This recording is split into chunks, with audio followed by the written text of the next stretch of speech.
அனைவருக்கும் இனிய காலை கனிவான வணக்கம். வாழ்க வளர்க, வளர்க வாழ்வு.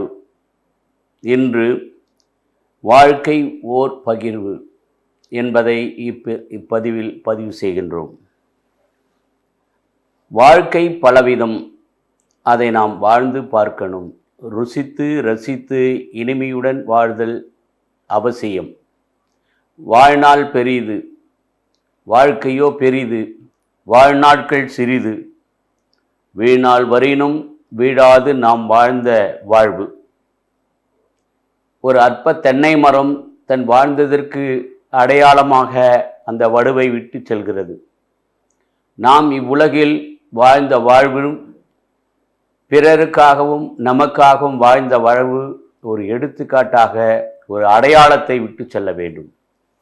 அதன் வாழ்வின் இரகசியத்தையும் வாழ்வின் அடிப்படை கூறுகளையும் தனிமனித வாழ்க்கை, துறவற வாழ்க்கை, இல்லற வாழ்க்கை போன்ற இந்த வாழ்க்கையினுடைய எடுத்துக்காட்டுகளை நாம் அறிஞர்கள் மூலமாகவும் சான்றோர்கள் மூலமாகவும் தியாகிகள் மூலமாகவும் இந்த சமூகத்துக்காக உழைத்த நாட்டு தலைவர்கள், விடுதலை போராட்ட வீரர்கள், சமூக ஆர்வலர்கள் பற்றிய வாழ்க்கையை அவர்களை பற்றிய நூட்களின் மூலம் தெரிந்தும் நம் வாழ்க்கைக்கு எத்தனை வகையான விளைவுகளை நன்மைகளை பயக்கின்ற வகையில் திருக்குறள், திருவள்ளுவர் கூறுகின்ற, திருமூலர் கூறுகின்ற, கவிஞர் கண்ணதாசன் பாடல்கள், 8 வகையான வாழ்க்கை நிலைகள், இவற்றைகளெல்லாம் நாம் பகிர்ந்து இந்த வாழ்க்கை வாழ்வதற்கே என்று பல நிலைகளில் பலர் நபர்களிடம், பல உறவுகளிடம் இதை கருத்து கேட்பாக கேட்டு அவர்களுடைய வாழ்க்கை நெறிகளை, வாழ்க்கை முறைகளை பகிர்ந்து கொண்டதும், குறிப்பாக முதியோர் இல்லத்தில் பெரியோர்களிடம் அவர்களுடைய வாழ்க்கையின் அனுபவங்கள் என்ற நிலைகளெல்லாம் தொகுத்து நாம் ஒவ்வொருவரும் இன்றைய நாளில் வாழ்க்கையை பற்றி சிந்திப்பதற்கான ஒரு அழைப்பாக இந்த பகிர்வு இருக்கிறது. நல்லதொரு குடும்பம் அது பல்கலைக்கழகம். ஆகவே குடும்பம்தான் ஒரு சமூகத்தை வளர்க்கின்றது. அப்போ அந்த குடும்பத்திற்கும் அந்த வாழ்வுக்கும் அடிப்படை அறிவு கல்வி மட்டும்தான். இந்த கல்வியால் தான் இந்த வாழ்வு வளம் பெறுகிறது, சுயமரியாதையும் பெறுகின்றது. அந்த சுயமரியாதையின் மூலமாக நம்முடைய வாழ்வு வளர்கிறது என்பதை நாம் அறிகிறோம். மனித வாழ்வு உளவியல் பிரகாரமும் உயிரியல் பிரகாரமும் சமூகம் மற்றும் பரிணாமங்களின் வளர்ச்சியில் சிக்கலை ஏற்படுத்தினாலும் அந்த சிக்கலிலிருந்து விடுபட்டு அந்த வாழ்வை எப்படி மேம்படுத்தி கொள்வது என்று நாம் சிந்திக்க வேண்டும். இன்றைய நாள் ஒரு புனிதமான நாள், ஒரு நன்னாள், வரலாற்று மிக்க நாள். இன்று கல்விக்கண் காமராஜர் 1903 ஜூலை 15ஆம் நாள் பிறந்த நாள். அவருடைய வாழ்க்கை இந்த தமிழகத்திற்கு ஒரு கல்விக்கு வித்திட்டவராக வாழ்ந்தார். அப்போ அவருடைய வாழ்வு எப்பேற்பட்ட வாழ்வு இருந்ததால் கல்வி மூலம்தான் நாம் வாழ்வு பெற முடியும் என்று தொடக்க கல்விகளை திண்ணை பள்ளிகளாக உருவாக்கினார். அந்த பள்ளி மாணவர்களுக்கு பசி போக்க மதிய உணவை கொண்டு வந்தார். இப்படி கல்வியால் மேம்பட வேண்டும் என்ற இந்த மனித வாழ்வுக்கு அடித்தளமிட்டார். மேலும் அது மட்டுமல்ல, பொருளாதாரத்திலும் இந்த மனித வாழ்வு, இந்த மக்கள் தமிழகத்தில் வளர வேண்டும் என்பதற்காக 20 அணைகளை கட்டியிருக்கின்றார். அவர் கால் பதியாத மாவட்டங்கள் இல்லை. எந்த மாவட்டத்தில் எந்த மண் இருக்கிறது, அந்த மண்ணில் எந்த விளைச்சல்கள் விளையும் என்பதை ஆய்ந்தறிந்தார். இப்படி தன் வாழ்வை அர்ப்பணித்து கொண்டு கல்வியை மேம்படுத்தியதால் தான் ஒரு சமீபத்தில் சதாசிவம் அவர்கள் பிரான்சில் இருக்கின்ற பொழுது அவரை ஒரு பெரிய முதலாளியை சந்திக்கின்றார். அப்போது அவர் தமிழகத்துக்கு தன் ஊரில் இருக்கின்ற பள்ளிக்கு ஒரு 100ஆண்டு விழாவுக்கு அழைக்கின்றார்.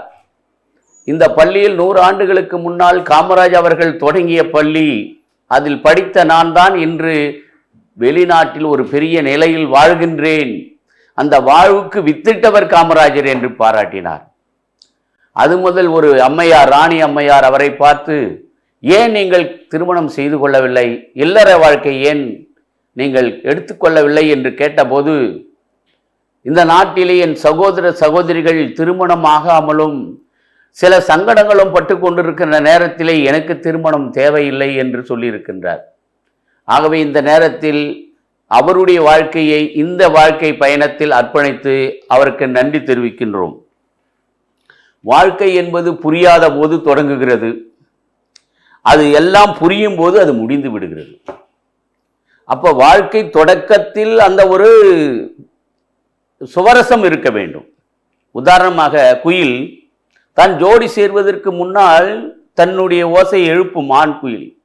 அந்த ஓசைக்கு எதிரோசை பொருத்தமான குயில், பெண் குயில் கூடினால்தான் அந்த ஓசைக்கு ஏற்ற அந்த குயில் ஜோடி சேருமாம். ஜோடி சேர்ந்துட்ட புறா என்றுமே பிரியாதான். ஆகவே இந்த வாழ்க்கை தத்துவத்தில் இந்த மற்ற உயிரினங்கள் இருக்கின்ற பொழுது நம்ம மனித வாழ்வுக்கு எப்படி நாம் அதை பயன்படுத்தி கொள்ள வேண்டும், சான்றுகளாக்க வேண்டும் என்பதை நாம் அறிந்து கொள்ள முடியும். வாழ்வினுடைய கருத்தாக வாழ்வு எப்போது தொடங்குகிறது, அது எப்போது முடிகிறது என்பது எனக்கு தெரியாது, நமக்கு தெரியாது. ஆனால் இந்த வாழ்வை இந்த இறைவன் அரிது அரிது மானிடாக பிறப்பது அரிது என்று நம் ஔவையார் கூறியது போன்று, இறைவன் கொடுத்த மிகப்பெரிய பரிசு இந்த மனித வாழ்வு. இந்த மனித வாழ்வு மேம்படுத்த வேண்டும் என்றுதான் பல சான்றோர்கள், அறிஞர்கள், மத கூறுகள் நமக்கு இந்த வாழ்வை வெளிப்படுத்துவதற்கான நிலைகளை நமக்கு தந்து கொண்டிருக்கின்றன. இவ்வுலக வாழ்வு நாம் எந்த விதத்தில் உறவு கொண்டு அந்த வாழ்வை மேம்படுத்தி கொள்கிறோம் என்பதையும் சிந்தித்து பார்க்க வேண்டும். ஒரு மனிதன் இந்த உலகமெல்லாம் தலதாக்கி கொண்டாலும், ஆனால் தன் ஆன்மாவிற்கு ஒன்றும் ஈடு செய்ய முடியாத நிலை இருப்பின், அது உலகமெல்லாம் தனதாக்கி கொண்டாலும் தன் வாழ்வை நெறிப்படுத்தி கொள்ளாவிட்டால் அது வீண்தான். வாழ்வை சேர்த்தலும் இருக்கும், நீர்த்தலும் இருக்கும், நன்மையும் இருக்கும், கஷ்டங்களும் இருக்கும். ஆனால் வாழ்ந்துதான் நான் பார்க்க வேண்டும். அதற்கு உதாரணமாக வாழ்வின் நோக்கத்தை, சாதனையை தன்னம்பிக்கையோடு எதிர்கொண்டு ஒவ்வொரு நாளும் அதை உறுதியான நம்பிக்கையோடு லட்சிய பாதையில் நம் வாழ்வை எடுத்து செல்ல வேண்டும். விவிலியத்தின்படி ஆதி மனிதனை உருவாக்கிய இறைவன் ஆணும் பெண்ணுமாக உருவாக்கி நல் வாழ்வுக்கு இந்த இயற்கையெல்லாம் பயன்படுத்தி கொள்ள அந்த குடும்பத்தை ஏற்படுத்தினார். ஆனால் அதற்கு பின் வந்த மக்கள் அந்த இறைவனை மறந்து தாந்தோன்றித்தனமாக தன்னுடைய இஷ்டத்திற்கு பிரகார வாழ்ந்ததனால் கடவுள் அவர்களுக்கு அந்த 10 கட்டளை மோசே என்ற இறைவாக்கினர் மூலம் அவராலே உருவாக்கப்பட்ட 10 கட்டளைகளை வழங்கி, இறைவனை அன்பு செய், பிறர் அன்பு செய், பிறருக்கு துரோகம் செய்யாதே, களவு செய்யாதே என்ற 10 கட்டளை கொடுத்து மனிதனுடைய அந்த ஆதிகால மனிதர்களுடைய வாழ்க்கையை நெறிப்படுத்தி கொடுத்தார். அந்த 10 கட்டளைகள் மூலம் இறைவன் நம்முடைய நபிகள் நாயகம் அந்த குடும்ப வாழ்வு, இந்த மனித வாழ்வு எப்படி சிறக்க வேண்டும் என்பதற்கு அடிப்படை ஆதாரங்களை, அடிப்படை கட்டளைகளை தன் வாழ்நாளில் ஒரு 1/3 பங்கு வறியவருக்கு கொடுக்க வேண்டும் என்ற விதி நாமங்களை நியமித்து வாழ்க்கை மேம்படுத்தப்பட வேண்டும் என்று கூறினார். உதாரணமாக நம்முடைய தமிழ்நாடு வெளிநாட்டு அமைச்சர் அவர்கள், அவருக்கு பெற்றோர், தந்தை நீ வெளியில் சென்றால் முடியாதவர்களுக்கு யாராவது ஏதாவது பணத்தை உதவி செய்து கொண்டு விட்டு தான் வீட்டில் நுழைய வேண்டும் என்று கூறியிருக்கிறாராம். அதன்படி அப்படி செய்கின்றாராம். ஆகவே இந்த குர்ஆன் நெறிப்படியே மக்களை எப்படி வாழ வேண்டும் என்ற ஒரு நிலையை அங்கு நாம் கற்றுத்தருகிறோம். கௌதம புத்தர் அவர்கள் இந்த மனிதனின் ஆசையே எல்லாவற்றுக்கு காரணம் என்று 8 கூறுகளை வாழ்வின் தத்துவங்களாக கொடுத்து நமக்கு வெளிப்படுத்துகின்றார். ராமாயணம், மகாபாரதம் போன்ற நூல்களிலிருந்தும் பகவத்கீதையிலிருந்தும் என்ன அறிகின்றோம்? இந்த மனிதனுடைய வாழ்க்கையை நெறிப்படுத்துவதற்கான செயல்கள் அங்கு உள்ளன. அந்த படிப்பினைகளை நாம் ஏற்றுக்கொள்ள வேண்டும். ஆகவே ஒரு மனித வாழ்வு வளம் பெற இத்தனை கூறுகளையும் நாம் ஆய்ந்து படிக்க வேண்டும். நிறைய செயல்களையும், நிறைய அறிஞர்கள் வாழ்க்கை, தனிப்பட்ட வாழ்க்கை, ஒரு குடும்ப வாழ்க்கை, துறவற வாழ்க்கை, அவர்களுடைய ஒவ்வொரு நிலைகளும் ஆய்ந்து தன் வாழ்க்கை உதாரணமாக, மற்றவருடைய வாழ்க்கையை முன் உதாரணமாக எடுத்து நாம் வாழ்ந்து கொள்ள வேண்டும் என்ற நிலைகளை நாம் இங்கே பார்க்கின்றோம். சுவாமி விவேகானந்தர் ஒரு முறை தன் அம்மாவிடம் சென்று, அம்மா, நான் சந்நியாசாக போகிறேன், எனக்கு விடை கொடுங்கள், எனக்கு அனுமதி கொடுங்கள் என்று கேட்கிறார். அப்போது அந்த அம்மா, நாளை கத்தியுடன் வா. அடுத்த நாள் சுவாமி விவேகானந்தர் கத்தியுடன் செல்கிறார் புதிய ஒரு சந்நியாசி வாழ்க்கைக்கு போவதற்கு. அப்போது நாளைக்கு வா என்கிறார். இப்படி ஒவ்வொரு நாளாக, ஒரு மாதமாக தினமும் கத்தியோடு போகிறார். அந்த அம்மா அனுமதி கொடுக்கவில்லை. நாளைக்கு வா, நாளைக்கு வா என்றார். ஒரு நாள் சுவாமி விவேகானந்தர் இப்படி போகின்ற பொழுது இந்த அம்மாவிடம் கேட்கிறார், இன்று வந்திருக்கிறேன், இன்று நீ சன்னியாசியா போகலாம், உனக்கு அனுமதி தருகிறேன். ஏனென்றால் நீ இத்தனை முறை வருகின்ற போது நீ வைத்திருந்த வாளினை கூர்முனை என்னை நோக்கி இருந்தது. ஆனால் இப்பொழுது அந்த கூர்முனை உன்னை நோக்கி இருக்கிறது, அந்த வாளினுடைய அழிமுனை என்னை நோக்கி இருக்கிறது.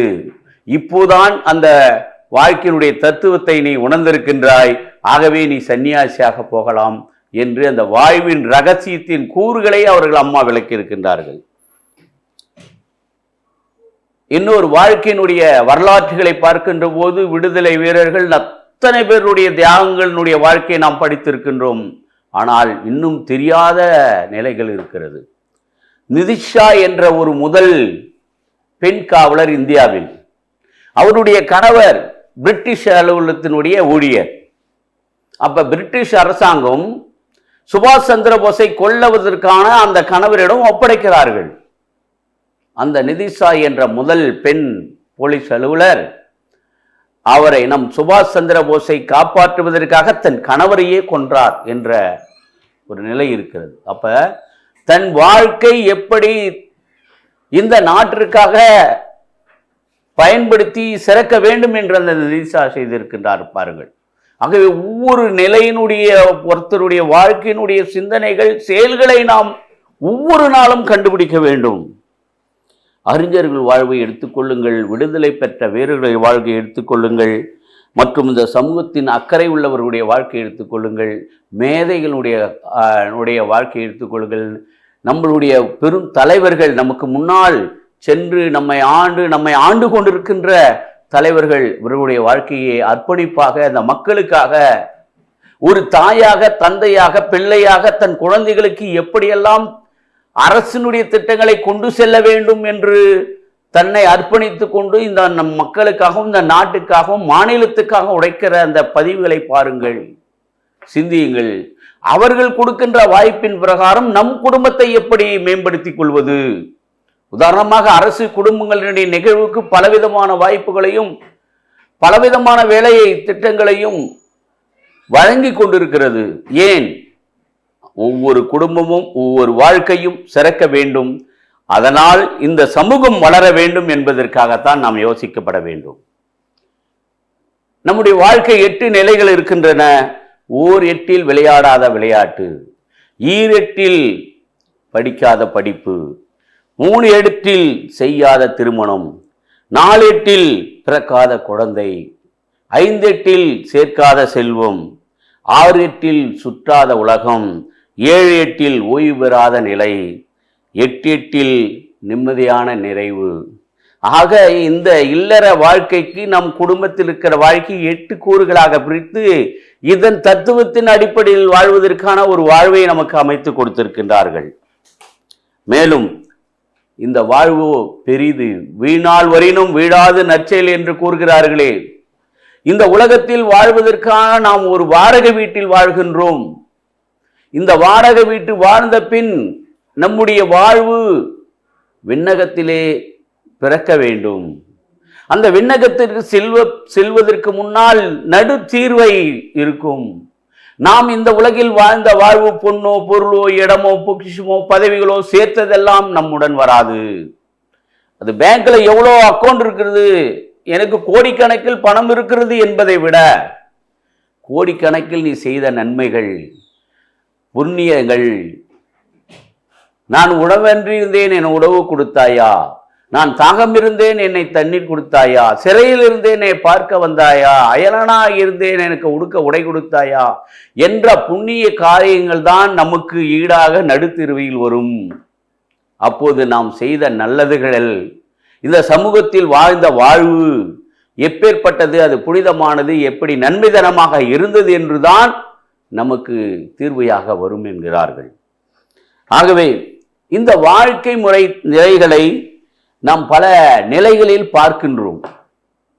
அடுத்து இந்த வாழ்க்கை நிலை, இல்லற நிலை, குடும்ப நிலை, இப்படி பார்க்கின்ற போது சற்று துறவற நிலையும் நாம் பார்க்க வேண்டும். இந்த துறவற நிலை பார்ப்பதற்கு முன்னாடி இந்த குடும்ப நிலைகளை பற்றி திருமூலர் என்ன சொல்லுகிறார்? உடம்பாயின் உயிராயின் அறிதல், உடம்பு வளர்க்கும் உயிரினை வளர்க்கும், இந்த உடம்பு வளர்த்தேன் உயிர் வளர்த்தேன் என்கிறார். எதற்கு இந்த உடம்பையும் உயிரும் வளர்க்கின்றேன்? என் வாழ்வை முன்னேற்றுவதற்காக, சரி செய்து கொள்வதற்காக. திருக்குறளில் அழகான திருக்குறள், திருவள்ளுவர் இந்த உலக பொதுமுறையான வாழ்க்கை தத்துவங்களை அனைத்து நிலைகளுக்கும், குடும்பங்கள், அரசர்கள், எல்லா நிலைகளுக்கும் பொருந்தக்கூடிய அந்த திருக்குறள்களில் இந்த குடும்ப வாழ்க்கையில் அன்பும் மரணம் உடைத்தாயின் இல்வாழ்க்கை பண்பும் பயனும் அது. இன்ற பொழுதில் பெரிதுய்க்கும் தன்மகனை சான்றோர் என கேட்ட தாய், தந்தை மகனுக்கு ஆற்றும் உதவி நன்றி சொல் மூத்தோர் செயல் என்று இந்த திருக்குறள்கள் மூலம் மேலும் வாழ்க்கை மேம்பட அவர் கூறுகின்றார். இந்த காமத்துப்பால், பொருட்பால், அறத்துப்பால் போன்ற அதிகாரங்களில் இந்த வாழ்க்கை தத்துவத்தினுடைய அத்தனை விஷயங்களையும் புட்டு புட்டு வைத்து வாழ்வதற்கான ரகசியங்களை கூறுகின்றார். எல்லா வாழ்விலும் அன்பின் அடையாளமாக நன்றி சொல்லும் விதமாகத்தான் இந்த வாழ்வு இருக்க வேண்டும். எனவே ஒரு வாழ்வு நன்றி சொல்லும் வார்த்தை வாழ்வை வளமாக்கும் வித்தை. உன் வாழ்வு வளமாக வேண்டும் என்றால் ஒவ்வொரு பொழுதும் படைத்த இறைவனுக்கும், படைத்த பெற்றோருக்கும், உற்றார் உறவினருக்கும், உன் கல்வி சார்ந்த நிறுவனங்களுக்கும் உதவிகளை நீ பெற்றதற்கும் அன்றன்று தினமும் நன்றி சொல்லும். ஒவ்வொரு நாளும் நன்றி சொல்லவர்களாக. ஒரு பொருளை வாங்குகின்ற போது கூட தேங்க்ஸ்னு சொல்லணும். விடை பெற்ற போது கூட அவர் உன்னோடு உரையாடியதற்காக, அவருடைய வாழ்வை நீ தெரிந்து கொண்டதற்காக, அவர் ஆலோசனைகளை நீ பெற்றதற்காக, அவர் உனக்கு வழிகாட்டியதற்காக நன்றி சொல்ல வேண்டும் என்று கூறுகின்றார். ஆனால் உறவுகள் இந்த வாழ்வுகளை மேம்படுத்த கண்ணதாசன் 10 பாடல்களை பாடுகிறார். இந்த பாடலை ஒரு முறை எல்லோரும் நாம் கேட்டு பார்க்க வேண்டும். என்ன 10 பாடல்கள்? 6 மனமே 6, வீதி வரை உறவு, நல்லா இருக்க கத்துக்கணும், போனால் போகட்டும் போடாம், தெய்வம் தந்த வீடு, மனைவி அமைவதெல்லாம், உன்னை அறிந்தால் மாறாதையா மாறாது, நல்லவர்க்கெல்லாம் என்ற பாடல், ஒருவன் மனது 9 என்ற 10 வகையான அந்த பாடல்கள் இந்த வாழ்வை மேம்படுத்துவதற்கானும், சோகங்களை தீர்ப்பதற்கானும், நம்மை மனநிலை ஒருநிலைப்படுத்தி வளர்த்து கொள்வதற்குமான இந்த பாடல்கள் அதிலிருந்து நாம் தெரிகிறோம். ஆகவே சவால்கள் என்பது வாழ்க்கையில் சங்கடங்கள் அல்ல, அது சாதிப்பதற்கான ஒரு சந்தர்ப்பத்தை நமக்கு வழங்குகிறது. தோல்வியை கண்டு தவறாதீர்கள். துணிச்சலாக தன்னம்பிக்கையோடு லட்சிய பாதையிலே வாழ்க்கையில் வாழ்ந்து பார்க்கணும். வாழ்வு என்பது ஒரு நிமிட நொடியில் மாறலாம். உன்னுடைய உள்ளம் தோய்ந்து போகலாம், உன் எண்ணம் சீர்குலைந்து போகலாம். ஆனால் நீ வாழ்ந்த வாழ்க்கை ஒரு நொடியில் உன்னுடைய எண்ணத்தின் பிதிரியால் அது மறைந்து போகும். ஆனால் ஒவ்வொரு நாளும் வாழ்தல், புரிதல், விட்டு கொடுப்பவர் கெட்டு போவதில்லை என்ற ஒரு நிலையை எடுத்துக்கொண்டு தன்னுடைய வாழ்வுக்காகவும் தன் குடும்ப வாழ்விற்காகவும் இந்த சமூக நலத்தின் வாழ்விற்காகவும் வாழ்ந்துதான் காட்டணும். அதில் சாதனை தான் புரிந்து கொள்ள வேண்டும். உன் வாழ்வு புத்தகத்தில் பெயர்பட வேண்டும், வரலாற்றுகளில் இடம்பெற வேண்டும், இந்த சமூகத்தில் நிலை கொள்ள வேண்டும் என்ற எண்ணத்துடன் நம் வாழ்வை நாம் ஒவ்வொரு நாளும் புதுப்பித்துக் கொள்ள வேண்டும். வாழ்க்கை என்பது ஒரு வட்டம். அந்த வட்டம் இறங்குகிறது, திரும்ப வட்டம் ஏறுகிறது. ஆகவே வாழ்க்கை என்ப வட்டத்தில் இறக்கமும் இருக்கும், ஏற்றமும் இருக்கும். ஏற்றத்தை கண்டு மகிழாதே, இரக்கத்தை கண்டு துவளாதே. வாழ்க்கை என்பது ஒரு நீண்ட பயணம். அந்த பயணத்தில் பறந்துதான் ஆக வேண்டும். நீதான் பாதையை உருவாக்க வேண்டும். நீ பாதையை உருவாக்கினால் உன் பாதையில் உருவாக்க பாதையில் மற்றவர்கள் வாழ்ந்து வருவார்கள். பாதை உருவாக்கிய பாதையில் நாம் எளிதாக செல்ல வேண்டாம். அங்கே கரடு முரடுகள் தான் இருக்கும். அந்த கரடு முரடையெல்லாம் தடுந்துதான் நாம் ஒரு புதிய பாதையை நம் வாழ்க்கையில் உருவாக்கி கொண்டு வேண்டும். துறவற வாழ்வை எடுத்துக்கொள்ள வேண்டும் என்றால், இந்த துறவற வாழ்வு தனி மனிதன வாழ்வாக இருந்து இந்த படைக்கப்பட்ட இறைவன், நாம் நம்புகின்ற இறைவனுக்கும் இந்த சமுதாயத்திற்கும் மனித வாழ்க்கையும் ஒரு உறவுகளை ஏற்படுத்துகின்ற பாலமாக இருக்கின்றார்கள். ஆதிகாலத்திலிருந்து இன்று யோகிகள், சன்னியாசிகள், மடாதிபதிகள், துறவற அருட் சகோதரர்கள், துறவற சகோதரிகள் இந்த உலகத்தில் பல எங்கும் பரவிருக்கின்றார்கள்.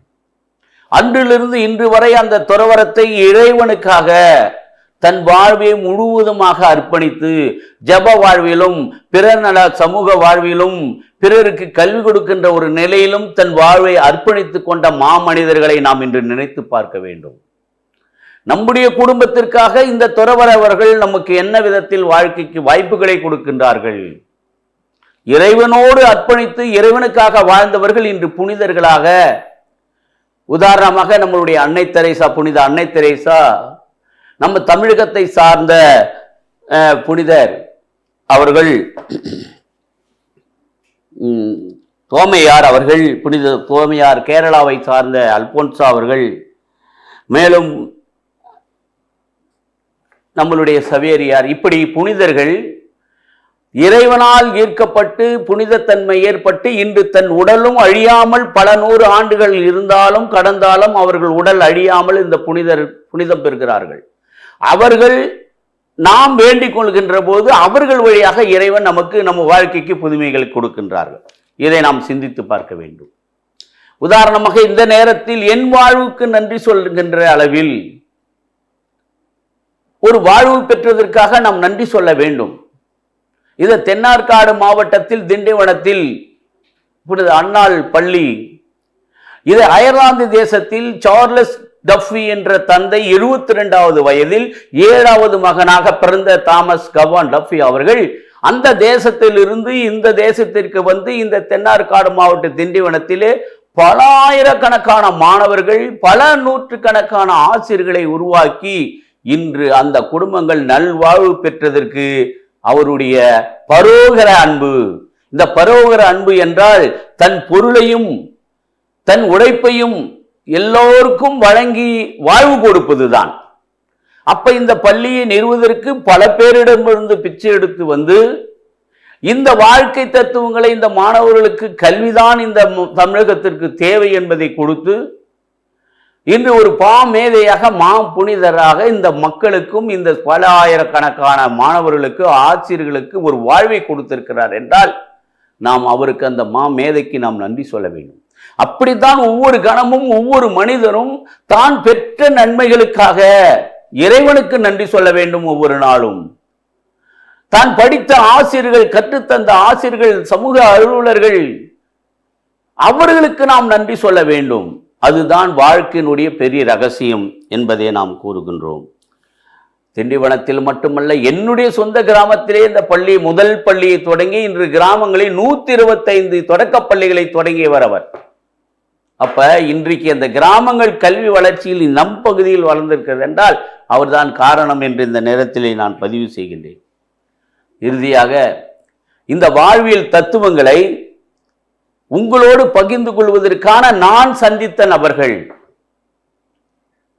ஒருவரை பஸ்ஸில், பேருந்தில், ஒருவரை டீ கடையில், ஒரு நரிக்குறவர் சமுதாயத்தில், ஒரு தொழிலாளர், பல வகை அலுவலக பணியாளர்கள், பல உயர்ந்த அலுவலர்கள், சாதாரண மனிதன், இப்படிப்பட்ட பலதரப்பட்ட மனிதர்களுடைய வாழ்வை பற்றி நான் அறிந்து பகிர்ந்து கொள்ளும் போது அதில் ஒரு மனிதன் சொருகினான், பொறுமை இல்லாவிட்டால் பதத்திட்டு செய்த நான் பெரிய வாழ்க்கையில் துன்பம் பெற்றேன்.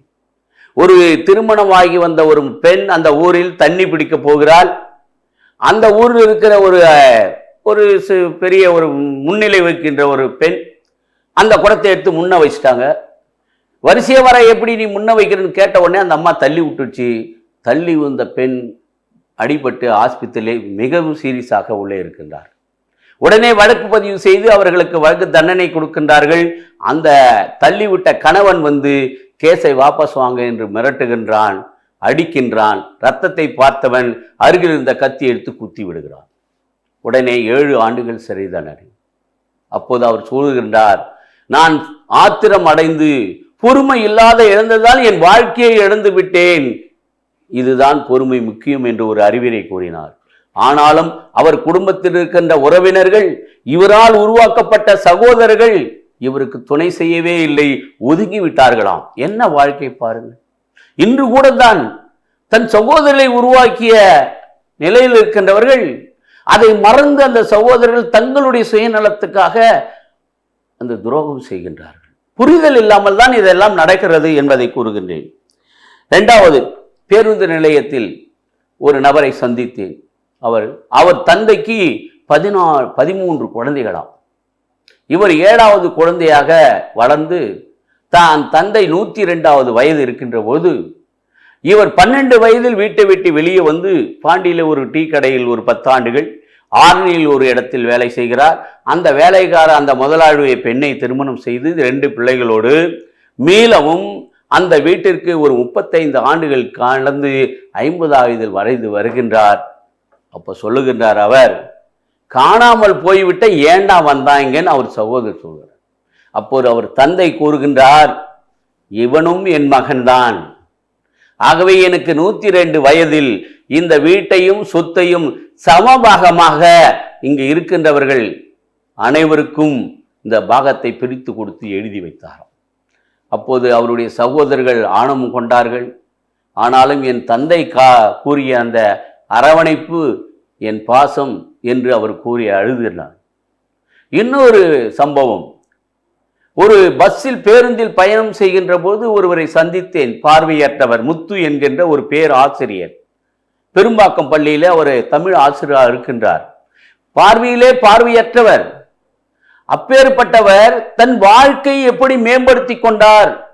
உயர்நிலை கல்வி எம்எஸ்சி, எம்ஃபில், பிஹெச்டி எல்லாம் முடித்து இன்று ஆசிரியர் பணியிலே அத்தனை மாணவர்களே ஆசிரியர் பணி தேர்ந்ததிலிருந்து இன்று வரை 100% மதிப்பெண்கள் மாணவர்களுக்கு வாங்கி தருகின்றார். அவருடைய வாழ்க்கையை பார்த்தேன். ஆகவே இப்படிப்பட்ட அனுபவங்களை கூறினாலும் ஒட்டுமொத்த அவருடைய அனுபவங்கள், தகவல்களை நாம் பகிர்ந்து கொள்கின்ற பொழுது கடைசியாக எல்லாருடைய தகவலுடைய தொகுப்பு, கடைசி உருண்டை வரை சாப்பாட்டை கூட போராடி ஊட்டி கொடுத்த எனக்கு ஒருவேளை சாப்பாடு கூட கையேந்து விட்டு விட்டாயே மகனே, பிள்ளைகள் பாசமாக நடித்து காட்டுங்களே என்று ஒரு தந்தை கேட்கின்றார். மகனே, நீ இருக்க ஒரு கருவறை இருந்தது என் வயிற்றில், நான் இருக்க இருட்டறை இல்லையா உன் வீட்டில் என்று ஒரு தாய் கேட்கின்றாள். தாய் தன் மகனிடம், மகனே தாத்தாவுக்கு முதியோர் விண்ணப்பம் வாங்கி வா என்று கூறுகின்றார். அவன் சென்று 2 வாங்கின்னு வருகின்றான். தாத்தாவிற்கு ஒரு விண்ணப்பமும், அப்பா உனக்கும் ஒரு விண்ணப்பம் இப்பே நான் வாங்கி வைத்து விட்டேன் என்று கூறுகின்றான். என்னதான் நடக்கும் நடக்கட்டுமே, இருட்டினில் நீதி மறையட்டுமே, தன்னாலே வெளிவரும் மயங்காதே, ஒரு இறைவன் இருக்கின்றான் தயங்காதே. ஆனை வாழ்க்கையில் என்னதான் நடந்தாலும் நடக்கட்டும், வாழ்ந்துதான் பார்க்கணும், அதை நாம் மெய்ப்பிக்க. பெற்றோர்களின் தர்மம் பிள்ளைகளை சேராது, அவனவன் தர்மம்தான் அவனுக்கு நன்மை பயக்கும் என்று கூறுகின்றார். வாழ்க்கைக்கு உறவுகள் கிடையாது, அதை புரிந்து அனுபவித்துதான் அந்த வாழ்க்கை உறவாக மாறும். அனுபவங்களின் மூலம்தான் நாம் வாழ்க்கையை வாழ்ந்திட முடியும். உறவுகளால் தனிமைப்பட்டுள்ளேன் என்று பயப்பட வேண்டாம், நீங்கள் சாதியுங்கள் என்று தன்னம்பிக்கை கொள்ளுங்கள். உறவுகள் 3 வகை. காரணத்திற்காக தேடி வருகின்ற உறவு, தக்க காலத்தில் உடனிருந்தே பயணிக்கின்ற உறவு, உறவுகள் உடனிருந்தே பள்ளம் தோண்டுகின்ற உறவு. இந்த சமுதாயம் ஒருவன் மேலே செல்கிறான் என்றால் இவன் எப்படி வளர்ந்தான் என்று சொல்கிறார்களே ஒழிய, அவன் நான் எப்படி வளர்ந்தேன் என்று பார்க்காதீர்கள், அதற்கு நான் எப்படி உழைத்தேன் என்று பாருங்கள் என்றுதான் நாம் அந்த நபர் கூறுகின்றார். ஆகவே பொறாமை கொள்ளாதீர்கள் வாழ்க்கைக்கு. அவர்கள் வாழ்க்கைக்கு உழைத்து வளர்ந்தார்கள், நீயும் அவ்வாறே உழைத்துதான் வளர்ந்து கொள்ள வேண்டும் என்பதை இந்த கருத்தாக கூறுகிறேன். உள்ள ஒரு நல்ல மனிதன் நம்பிக்கையுடன் வந்தால் அவன் வாழ்வு சிறக்குகின்றது.